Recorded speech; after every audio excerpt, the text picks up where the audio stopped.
What happens in Vegas, ... Yeah, ...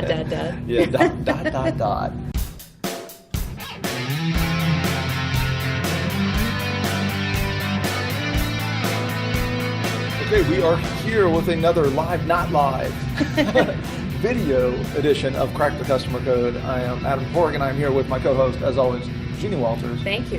And you pronounced it right. In Walters, yeah, I got Walters right. And we are here in #VegasBaby at the Medallia Experience 2017 conference. And what we're going to talk about right now is how much you should change your customer experience for the future customer, especially if it might have a negative impact on the current customer. And what we're really talking about here, and we've talked about it before, is generations and how much brands are making big changes. We saw Marriott talk yesterday and talk about a lot of what they're doing to create experiences that make younger consumers feel wealthy and that bring younger consumers into their brand. So the question is, how much does that affect the current consumers? Yeah, exactly. And I think there are so many examples of this right now because people are excited about millennials because they're an enormous generation, number one, so there's tons of revenue potential, but they also do things differently. And so the example that we've talked about before is how sometimes people or brands take things away because the millennials won't be using them, but other people are still using those things. And just today at the airport, a woman got on my plane, she had printed out her ticket, and she did that at home. And then when she showed up at the airport, they had changed the gate. She'd never looked at a screen, and she was convinced somebody would mention it to her. And so she almost missed the flight because she was thinking that somebody should still be responsible for kind of shepherding her through that process. And it's a shame. And somebody should have. Well, but yes, she didn't have the app. And she also printed out the night before, and so she just went through security. So, of course, they're not going to be responsible for a gate change. But she was really upset that nobody had told her this. So I of course said, you should get the app. Right, get the app. And make sure you get the alerts. And she was like, oh, I don't do that stuff. Right. And I thought, or check the big board. Right. That's the other. And so I said, there is this disconnect happening between the generations. And we still have to build those bridges for people. We still have to help them through the process, even if it means maybe keeping some stuff that's not as slick and cool and futuristic, but adding things instead of taking things away. Well, right, and I know when I show up at a hotel with my VHS tapes and there's no player for me, I get very upset. So sad.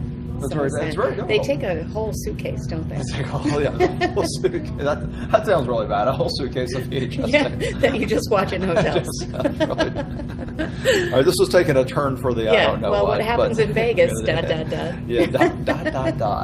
But seriously, when you think about this, especially in apps are a good example. So everything's getting app-based nowadays, and everything's moving to apps, and not everybody wants to download apps. They have their Facebook, they have, we've got the generation, they've grudgingly gotten Facebook and text messaging. Right. But they don't want 1,000 apps on their phone. They don't want to negotiate 1,000 apps. They don't want 500 dings and chimes and alerts and notifications coming, so they don't do it.